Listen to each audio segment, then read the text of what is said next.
Class 5 के students, आप है ना पूरे कंसंट्रेट करके है ना इस लेसन का लास्ट भाग को सुनेंगे। ये हमने कल पढ़ाया था आपको। क्लास 5 के स्टूडेंट्स प्लीज सुनेंगे। कल चैप्टर नंबर 7 एसएसटी में पढ़ाया था हैंडलिंग पोल्यूशन एंड डिजास्टर, और जो पोल्यूशन और डिजास्टर को किस तरह से हम हैंडलिंग कर सकते हैं और इसके के बारे में वर्णन किया था। आज हम है ना ये वो लास्ट जो आपका टॉपिक बचा हुआ है वो टॉपिक है क्या इसी लेसन का, prevention and mitigation of national disaster. ये नेचुरल डिजास्टर्स जो है, prevention of mitigation of natural disasters. ये जो नेचुरल डिजास्टर्स है इसे कैसे बच सकते हैं और कैसे इसे हम सावधान रह सकते हैं और कैसे है ना इसको प्रिवेंट कर सकते हैं, इसके बारे में आपको है ना पार्ट में वर्णन किया है। एक एक चीज के बारे में क्लियर दिया है, उसको अच्छी तरह से सुनेंगे। हम कैसे ये सब चीज का हम निवारण कर सकते हैं, जो नेचुरल डिजास्टर्स होते हैं उससे हम कैसे बच सकते हैं, कैसे निवारण कर सकते हैं, और हमें ना कैसे इन सब नेचुरल डिजास्टर से सावधान रहना है, उसके बारे में सुनेंगे। फर्स्ट है ना अर्थक्वेक से हम कैसे बच सकते हैं, कैसे हमें सावधान रहना है और कैसे है ना निवारण करना है। Houses in the earthquake prone area should be made of light weight material such as wood. और जो इलाके जो प्रांत है जहां पर है ना अर्थक्वेक प्रोन इलाके बोलते हैं, मतलब बराबर जहां पर है ना भूकंप आता है उस प्रांत में, उस इलाके में लोगों को क्या करना चाहिए, हल्का वेट का है ना जो मटेरियल जैसे होता है, लकड़ी होता है, उसका क्या करना चाहिए, घर बनाना चाहिए। Building dams, roads and bridges must be built according to the proper rules of safety. और है ना जो भवन हुआ, बांध हुआ, डैम हुआ तो बांध हुआ, रोड हुआ और पुल हुआ, ये सबको है ना वो जो उसका जो उपयुक्त नियम होते हैं, जो सुरक्षा का उपयुक्त नियम होते हैं, नियम के अनुसार है ना बिल्डिंग या डैम या रोड या ब्रिज को बनाना चाहिए। When an earthquake strike, जब भूकंप आता है, run out of your home and reach an open place.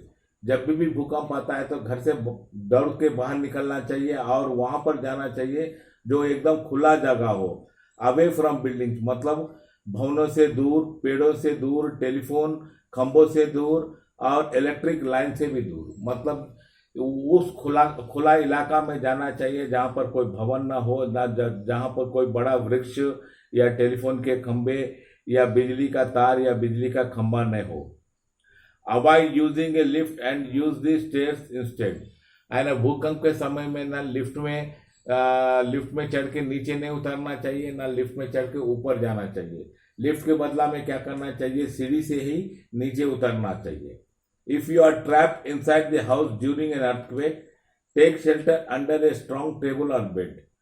आप जब भी अब एकाएक भूकंप आ गया, उसके अंदर आप उस समय में आप घर के अंदर हैं, बाहर नहीं निकल पा रहे हैं, तो उस समय में जिस कमरे में है उस कमरे के अंदर है ना कोई बड़ा टेबल हो या बिस्तर हो, उसके नीचे दुबक के बैठ जाना चाहिए।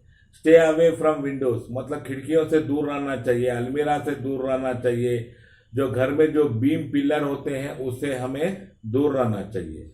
People inside vehicle should drive slowly on an open space. जो आदमी जैसे कि कार में बैठे हुए हैं, ट्रक में बैठे हुए हैं, कोई वाहन में बैठे हुए हैं, उस समय में उसको हड़बड़ी नहीं करके अपने वाहन को है ना तेजी से नहीं चलाकर एकदम मंद मतलब एकदम निम्न स्तर पे, निम्न स्पीड पे है ना कुछ है ना खाली जगह के ओर गाड़ी को ले जाना चाहिए, मतलब भारी स्पीड पर नहीं जाना चाहिए, स्पीड में नहीं जाना चाहिए। A disaster emergency kit containing useful items such as a torch, first aid kit, knife, candles, matches, some cash and food items should be kept ready. और जैसे कि डिजास्टर इमरजेंसी वो किट आता है, उसमें कौन कौन सा चीज रहता है, बहुत सा आइटम्स होते हैं, जैसे कि टॉर्च है, फर्स्ट एड किट है, नाइफ चाकू है, कैंडल्स मतलब मोमबत्तियां है, मैचेस मतलब सलाई है, एंड सम कैश मतलब कुछ पैसा, एंड फूड आइटम्स मतलब कुछ भोजन के सामग्री है ना हमेशा है ना तैयार रखना चाहिए। अब वैल्केनिक एरप्शन जब होता है उससे हम कैसे निवारण कर सकते हैं, कैसे बच सकते हैं, उसके बारे में सुनिए। People should evacuate to safe place as suggested by the authorities। जो हमारे सरकारी अथॉरिटीज होते हैं वो जैसे सजेस्ट करते हैं कि अब है ना वैल्केनिक एरप्शन होने वाला है, आपको है ना सुरक्षित जगह पर जाना होगा, और जिस जगह पर जाने के लिए बोलते हैं उस जगह पर चले जाना चाहिए। Electronic equipment and gadgets must be switch off. और उस समय में जो बिजली से चलने वाले इक्विपमेंट्स और गैजेट्स होते हैं वो वैल्केनिक एरप्शन के समय में उसको क्या करना चाहिए, बंद करके रखना चाहिए। Keep an emergency supply kit, और अपने साथ है ना एक इमरजेंसी सप्लाई किट भी रखना चाहिए विथ आइटम्स लाइक, उसमें है ना क्या आइटम्स होना चाहिए, फूड आइटम्स मतलब भोजन के सामग्री, वाटर, ये radio, extra flash lights and batteries and goggles and disposable breathing mask. और उस समय में हमारे पास क्या क्या रहना चाहिए, आपको है ना कुछ भोजन का सामग्री रहना चाहिए, पानी रहना चाहिए, रेडियो रहना चाहिए, और अलग से फ्लैश लाइट की फैसिलिटी होना चाहिए, बैटरीज को भी रखना चाहिए। गॉगल्स मतलब जो चश्मा हम लोग काला रंग का जो गॉगल्स पहनते हैं वो होना चाहिए, और डिस्पोजेबल ब्रीथिंग मास्क मतलब जो ब्रीथिंग मास्क होते हैं, जो सांस लेने वाले मास्क होते हैं वो होना चाहिए। जैसे सुनामी आया, सुनामी के समय में कैसे हमको बचना चाहिए वो सुनिए। Tsunami warning system must be installed in a coastal areas to warn people about the impending disaster so that they can move to higher ground। Tsunami का है ना जो वार्निंग सिस्टम, जो सुनामी के बारे में जो बताने वाला जो वार्निंग सिस्टम होता है ना, उस सिस्टम को है ना कोस्टल एरिया में इंस्टॉल करके रखना चाहिए, ताकि है ना लोग को समय पर पता चले और लोग है ना समय रहते हुए कोई ऊंचे स्थान पर जाके अपना शरण ले सकते हैं, ताकि सुनामी से बच सकते हैं। Ensure that the food and water consume in an area affected by a tsunami are not contaminated, as this can cause a spread of diseases such as typhoid and cholera। और है ना जो tsunami का जो affected areas है वहाँ पर जो भोजन अगर मिलता हो, अगर कंटामिनेटेड हो तो उस भोजन को नहीं खाना चाहिए। इसलिए नहीं खाना चाहिए, उस भोजन से है ना टाइफाइड और कलेरा होने का खतरा रहता है। बाद में ड्रॉट किसको बोलते हैं, सूखा को बोलते हैं। Drought prone area should be connected to water from rivers through canals. और जहाँ पर जिस इलाका में जिस प्रांत में ड्रॉट आया हो, सूखा पड़ा हो, उस इलाका को है ना पानी से मतलब जो नदियों की पानियां हैं उसको है ना कैनाल के माध्यम से है ना वहाँ पर पानी का सप्लाई का जरिया बनाना चाहिए। Farmer should be educated about the bad effect of deforestation. और किसानों को है ना इस चीज की अच्छी तरह से जानकारी देना चाहिए। डिफॉरेस्टेशन मतलब जंगल को काटना कितना हानिकारक है, और ओवरगेजिंग बाय एनिमल्स, और जो जानवर मवेशियां हैं वो चरने के लिए जाते हैं, ज्यादा चर के ना उस एरिया को खाली कर देते हैं, इससे कितना भारी नुकसान होगा उसके बारे में जानकारी देना चाहिए। Lack of vegetation reduces the amount of rainfall receive significantly. और पेड़ पौधे के कमी के कारण क्या होता है, जितना वर्षा साल में होता है वो वर्षा का मात्रा क्या होता है उस इलाका में बहुत घटकर बहुत कम हो जाता है। Trees and crops that require less water should be grown.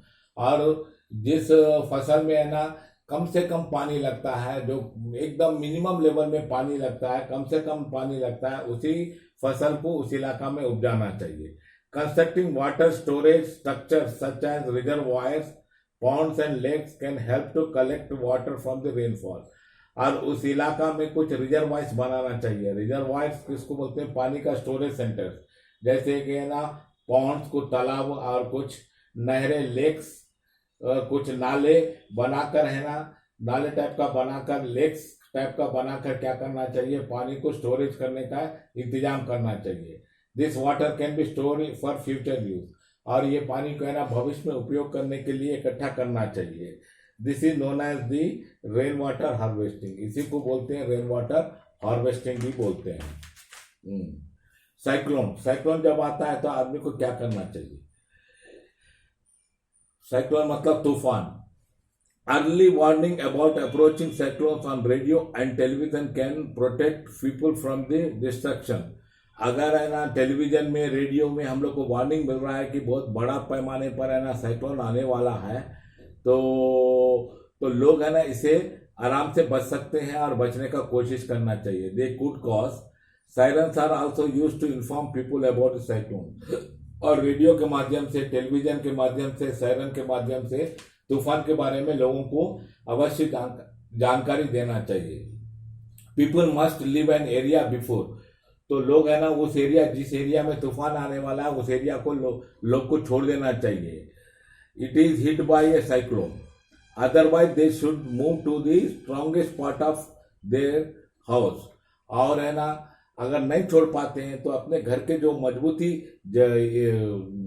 इलाका जो है, अपने घर में जो स्ट्रॉन्गेस्ट पार्ट जो है उस पार्ट के ओर जाके शरण लेना चाहिए। Roofs of houses should be strengthened so that they are not blown away by the strong forces of cyclone winds. और घर के छत को ऐसा मजबूत बना के रखना चाहिए जो तूफानी हवा में है ना वो छत उड़कर नहीं जाए। बाद में एक लास्ट पॉइंट है ह्यूमन मेड डिजास्टर्स। मनुष्य है ना कुछ ऐसे चीज करते हैं जिससे है ना खुद उसको बड़े पैमाने पर बर्बादी होती है। तो वो मनुष्य द्वारा निर्मित बर्बादियां वो क्या है उसके बारे में सुनेंगे। The forces of nature do not always disaster. जो है ना प्राकृतिक जो आपदा है वो आपदा हमेशा लोगों को परेशान नहीं करता है। Human action can also cause unfortunate disaster. और मनुष्य द्वारा और मनुष्य के एक्शन के द्वारा भी एक बदनसीब है ना डिजास्टर हो सकता है। वो कैसे कि सच एज एपिडेमिक्स और फायर। जैसे एपिडेमिक्स मतलब संक्रमित बीमारियों के जरिए से, यानी तो आग लगी के जरिए से। ह्यूमन मेड डिजास्टर, पहले फायर मतलब आग लगी होता है। A fire can break out due to faulty electric wiring, gas and stove explosion and simmering match sticks thrown away carelessly. जब भी आग लगता है तो उसके पीछे कोई ना कोई कारण होता है। ये कारण हो सकता है कि जो बिजली के तार हैं उस तार में कोई फॉल्टी तार है, जिसके कारण क्या होता है बिजली के वजह से भी आग लगने की डर रहता है। जैसे कि गैस सिलेंडर है या गैस स्टोव है और उसको मिसयूज करके है ना जो लीकेज होता है उससे भी आग लगने की डर होती है। और कुछ लोग क्या करते हैं, सलाई का काठी को है ना गलत ढंग से है ना जलाकर है ना कुछ जगह पर फेंक देते हैं, उसको बुताते नहीं है, फेंक देते हैं, उससे भी आग लगता है। In case of fire dial the number 1012, call the fire station. जब भी आग लगी होता है तो 101 नंबर पर डायल करके है ना फायर स्टेशन को सूचित किया जाए ताकि वो लोग आके है ना आग को बुझा दे। Epidemics, when a large number of people are affected by the same disease at the same time, it is called epidemic. Epidemic किसको बोलते हैं?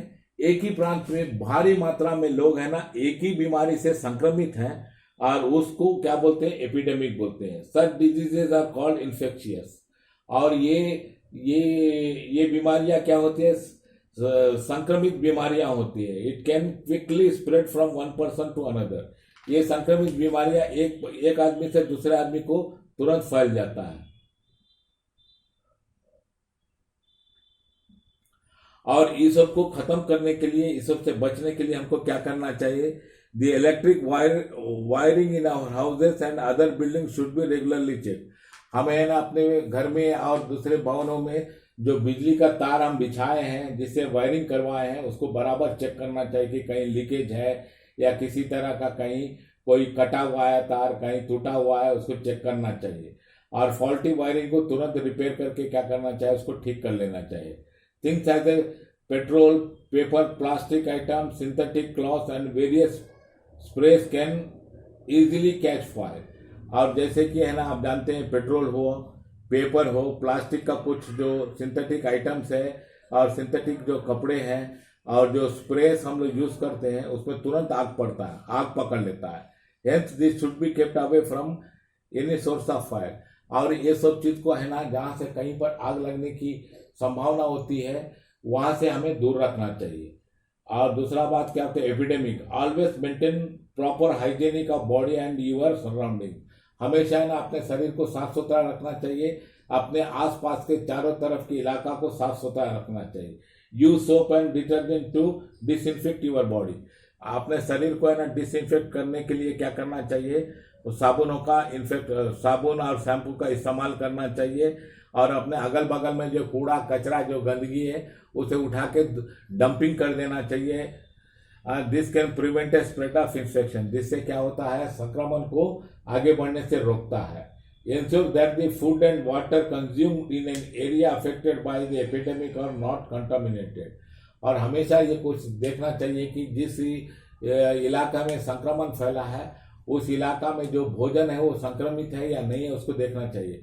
अगर संक्रमित नहीं है तो खाना चाहिए, अगर संक्रमित है तो नहीं खाना चाहिए। ये सब है ना मेजर चीज है। आज है ना आपको लेसन नंबर 7 कंप्लीट कर दिया।